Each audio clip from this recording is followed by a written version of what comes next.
Ay, ako ay itlog. Mula ako sa tutubig. Nakatira ako sa malaking tubigan.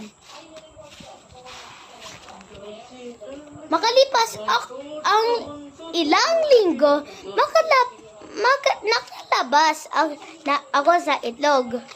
Kalabas. Na may lumapit sa aking mga butete. Sinubukan ko silang hulihin. Nan. Habang lumaki ako, maghuhunos ako ng balat. Ilang ulit kong ginawa hanggang sa maging ganap akong tutubi. Nagka-climb siya. Pagkatapos umahon ako sa tubig, naghunos ulit ako.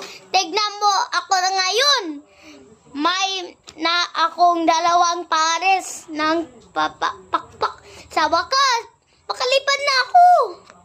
Gusto ko English. Sobrang ganda rito. Gusto ko Ay, English. may lamok. Gusto ko English ko. Mabilis kong lumipad malapit sa lamok. Yun yung alis. Gusto ko English.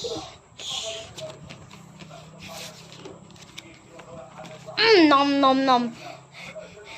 Tapos na dito. O, English naman. English naman. Read mo English.